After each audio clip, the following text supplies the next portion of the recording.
पुणे में एक भोंदू बाबा ने एक फैमिली के साथ ऐसा किया कि लगभग 14 करोड़ रुपए की ठगी की और 4 से 5 साल उन्हें फंसाते रहे। अलग अलग प्रॉपर्टीज़, उनके एसेट्स थे, अलग अलग जगह उनकी फ्लैट्स थे, वो भी अपने नाम बंद कर लिए। ये एग्जैक्टली कैसे हुआ है? क्योंकि 13 से 14 करोड़ आईटी में काम करने वाले लोगों के जाने के बाद ये सब चीज़ें अब सामने आई है। मेरे साथ खुद वह है, दो लोग थे इसमें, वेदिका पंढरपुरकर थी और एक खड़के नाम के व्यक्ति है। को एग्जैक्टली हुआ क्या था? आप इन सबसे कैसे मिले और किस तरीके से आपको ठगा गया है? हम लोग 18 में उनसे मिले, 2018 में। हम एक उनके यहाँ भजन के लिए गए थे, तब उनसे मुलाकात हुई दीपक खड़के से। फिर दीपक खड़के ने हमको वेदिका पंढरपुरकर से मिलाया। वेदिका पर उन्होंने ऐसा इंट्रोड्यूस किया कि वेदिका पंढरपुरकर शंकर बाबा की बेटी है, इसमें शंकर बाबा आते हैं और ये सब सच है, यहाँ पे भोंदूगिरी नहीं है, ऐसा करके उन्होंने हमको आश्वासन दिया। फिर हम जाने लगे वहाँ पर धीरे धीरे। तो उसके बाद विश्वास बैठने के बाद उन्होंने हमारे से हमारी पूरी इन्फॉर्मेशन निकाली कि हमारे पास क्या है क्या नहीं, कितना फ्लैट्स है, क्या है, ज़मीन है क्या, फिर जो भी हमारे एफडीज़ है, एलआईसी है, वो सब कुछ पूछा। और फिर धीरे धीरे उन्होंने हमसे पहले फ़ेज़ में हमारे सब एफडीज़, एलआईसीज़ वो सब ले लिए। उसके बाद सेकेंड फ़ेज़ में उन्होंने हमको हमारे सब घर जो थे उसमें बताया कि इस घर में प्रॉब्लम है, उस घर में प्रॉब्लम है, इसलिए आपकी बेटियाँ ठीक नहीं हो रही है, प्रॉब्लम हो रहा है। इसलिए उन्होंने हमको एक एक घर सेल करने को लगाया, बेचने को लगाया। और बेचने के बाद पैसा कहाँ गया? पैसा वेदिका के अकाउंट में रखो बोला है, क्योंकि आपके अकाउंट में रहेगा तो फिर आपको वो मनी भी जो है उसमें भी दोष लगा है, तो उसके दोष तो हाँ, और वो दोष तो वेदिका दूर करेगी, तो उसके अकाउंट में रहेंगे तो सब दोष तुम्हारे दूर हो जाएंगे, ऐसा बोल के उन्होंने हमको वेदिका के अकाउंट में सब पैसे रखने को बोला। तो वो होने के बाद उन्होंने हमको थर्ड फेज़ में उन्होंने हमको हमारा जो हम जिस घर में रहते थे उस घर का भी उन्होंने कहा कि इस घर को तो बहुत बड़ा प्रॉब्लम है, इस घर को तो आपने यही करना चाहिए कि इसमें आपने लोन लेना चाहिए, और वो लोन आप वेदिका के नाम पे लो तो आपको उसका दोष नहीं लगेगा। तो फिर वेदिका के नाम पे उन्होंने हमको लोन करने को लगाया, जो 1 CR 77 lakhs का था।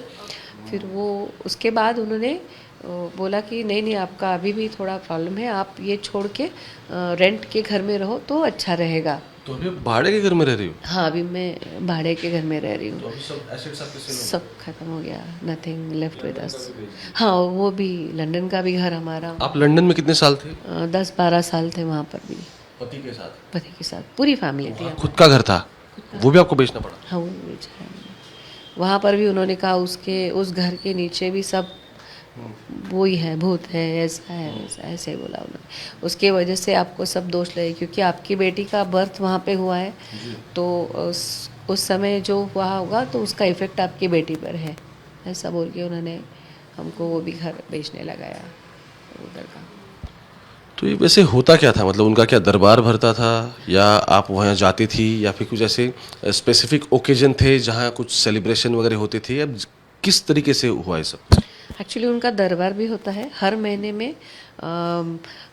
हर महीने में लास्ट वीक में वो आते हैं पूना में, वो वेदिका पंढरपुर के घर में। तो उस घर में उनका लास्ट वीक में दरबार होता है, और उनके कुछ सेलिब्रेशंस भी होते थे, जैसे गुरु पूर्णिमा होती थी, महाराज का प्रगट दिन करते थे, शंकर महाराज का, और गजानन महाराज का प्रगट दिन करते थे। तो ये 2-3 सेलिब्रेशन, और देवी के नवरात्र में एक देवी की पूजा करते थे। ऐसे सब उनके सेलिब्रेशन होते थे, उसमें सब जाते थे, लोग भी आते थे थोड़े से, बहुत नहीं लेकिन लोग भी आते थे। हाँ, तो क्या उनको भी ठगा गया? नहीं? उसमें से कुछ लोगों को है प्रॉब्लम। अब देखो कितने लोग आगे आते हैं, क्योंकि उनको भी ऐसे डरा के रखा है कि तुम अगर ऐसा करोगे तो ये होगा, तुमको प्रॉब्लम आ सकता है, तुम अगर नहीं सुनोगे, या कोई लोग डर जाते हैं। तो हमने सोचा डर के तो जी नहीं पाएंगे, है ना, किसी को तो बोलना चाहिए कि ये ऐसा कर रहे हैं। आपकी लगभग कितनी करोड़ की जायदाद है जो इसमें जा चुकी है अब? 13 to 14 करोड़ के आसपास की पूरी। 13 to 14 करोड़ की जायदाद अब इसमें जा चुकी है आपकी। हाँ, sir. Now you staying in a rented house? Yes sir. हाँ। और ये सब कब पता चला कि अब हमारे साथ कुछ फ्रॉड हो रहा है? अभी 1 डेढ़ साल से जब हम लोग रेंट के घर में रह रहे, तो हम उनको बार बार बोल रहे हैं कि भाई आपने जो बोला था वो तो हो ही नहीं रहा है, और हम तो अभी हमारे सब ख़त्म हो गया, हमारे पास कुछ है नहीं, तो अब करें क्या? तो बोले नहीं नहीं अब होगा तब होगा। लेकिन मैंने कहा ये सब तो ख़त्म हो गया। फिर बाद में हमको ऐसा लगा कि यार इनको तो कुछ पड़ी नहीं है कि इनके पास रेंट देने को पैसा नहीं है, इनकी पूरा ग्राफ जो था वो नीचे आ गया है। तो फिर हम लोगों को लगा कि ये तो बहुत गड़बड़ है। तो फिर हम लोग सर के पास आए कि भाई हमको न्याय मिलना चाहिए कि इन्होंने हमारा ये सब ले लिया है, लूट लिया है हमसे। इसलिए हम लोग फिर इनके पास। मैं अपने ऑटिस्टिक चाइल्ड। यस, ऑटिस्टिक है चाइल्ड। 2 लड़कियां हैं। 2 लड़कियां हैं। एक ऑटिस्टिक है जो माइल्ड स्पेक्ट्रम पर है, और दूसरी जो है उसको एलोपेशिया था, जिसमें उसको बाल कम थे। अभी भी कम है लेकिन उसको। तो क्या यही आपकी प्रॉब्लम्स थी और ये लेके आप उनके पास पहुंचे थे? प्रॉब्लम तो यही थी हमारी, लेकिन उन्होंने हमको कैच किया है एक्चुअली कि इनको प्रॉब्लम है। जाल में फंसाया होगा। हाँ, उन्होंने कैच किया हमको। एक आखिरी सवाल इस पूरे मामले में, ये आपके साथ हो रहा है, आप अपनी जायदादें जो कुछ भी है वो बेचते जा रहे हो, कहीं ऐसा लगा नहीं कि अब ये रुकना चाहिए? कहीं तो लगा होगा आपको कि हमारे साथ ये सब कुछ हो रहा है, कुछ तो इंटरनल फीलिंग होगा? हम मुझे होता था बीच बीच में, मैं इनको बोलती भी थी, लेकिन वो बोले जाने दे, अपने बेटी के लिए इतना करने में क्या फ़ायदा, क्या नुकसान है, बेटियों के लिए तो कर रहा हूँ, तेरे को नहीं समझता है क्या? मैंने कहा समझता है लेकिन ये गड़बड़ लगता है मुझे।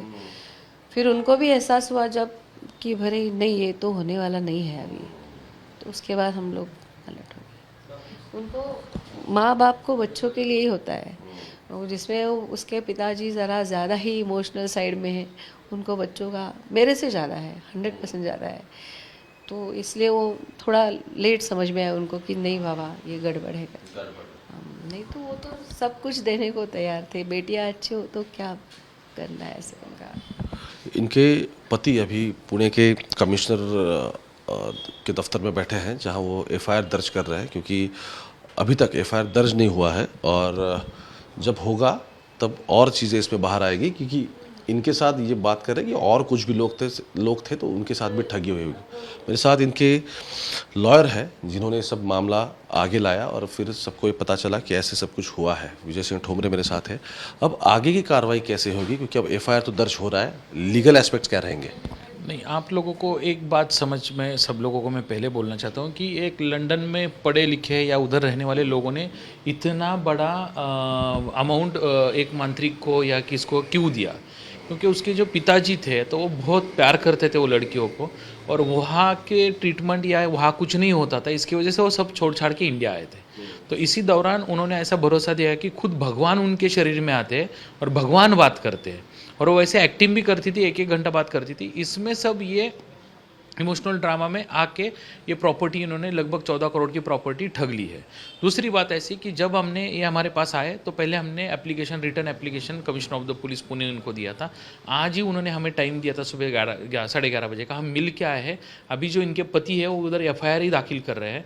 एफआईआर दाखिल होगा, पुलिस की कार्रवाई होगी, लेकिन इनकी जो स्पेशल चाइल्ड लड़की है उनका क्या, आगे उनका क्या, क्योंकि ये अभी रेंट के घर पे रहते हैं। तो मेरा रिक्वेस्ट पुलिस को और इनको सब लोगों को यही रहेगा कि ये पूरा जो अमाउंट है फ्रॉड का वो रिकवर होना चाहिए।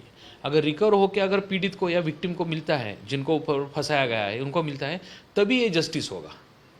वरना उनको सज़ा दे के, उनको अंदर रख के, इनके रखे, ये लड़कियों का ट्रीटमेंट नहीं होगा। आज 50 से लाख रुपए हर महीने का लगता है उनको संभालने का, और इनको रेंट भरने का भी पैसा नहीं है। तो ये सोचने वाली बात है कि जब जस्टिस तभी मिलेगा उनको जब इनका पैसा इनको मिलेगा। आज एक ऐसा टाइम था कि वो जो मांत्रिक लेडी है वेदिका पंढरपुरकर, वो भाड़े के घर में रहती थी, वो रेंट के घर पे, और ये लंदन में बंगले में रहते थे। आज ऐसी कंडीशन है, ये भाड़े के घर में रहते हैं, और पूना का जो रिचेस्ट एरिया है कोथरूड महात्मा सोसाइटी, उधर वो बंगलो लेके बैठी है। उस बंगलो का कीमत जो है 809 करोड़ है। उसका जो हस्बैंड है उसने भी कंपनी में पैसा इनका ट्रांसफ़र किया। मेन जो खड़के था उसने उसका मठ या उसको सत्संग का ऑफिस है नासिक में, वो भी रिन्यूएट करके बड़ा किया है। तो इनका पैसा उधर गया है। तो ये सब पैसा रिकवर होना चाहिए। अगर ये पैसा रिकवर हुआ तभी उनको जस्टिस मिलेगा। हम पुलिस से, कोर्ट से भी यही आर्ग्यू करेंगे कि इनका पैसा इनको मिलना चाहिए। जैसे मैंने शुरू में कहा था कि जिस तरीके से इनको ठगा गया है, लगभग 14 करोड़ रुपए इनके पॉकेट से चले गए। आज ये खुद रेंट के हाउस में रह रहे हैं और जिसने ये सब कुछ किया, जो लोग इसमें शामिल थे, वो तो अब खुद की प्रॉपर्टी बना चुके हैं। 2 लड़कियां हैं, लेकिन वो भी, उन्हें कुछ मेंटल डिसऑर्डर्स है। आने वाले वक्त में इस पूरे मामले में क्या होता है देखना बहुत अहमपूर्ण इसलिए रहेगा क्योंकि एक वेल एजुकेटेड यूके में रहने वाली फैमिली जब पुणे में आती है और उनके साथ ऐसा सब कुछ होता है, तो इस तरीके की और अलग घटनाएं भी होने की आशंका इसमें दिखाई दे रही है। कैमरा पर्सन गोपाल हरने के साथ ओमकार वाबले, आज तक, पुणे।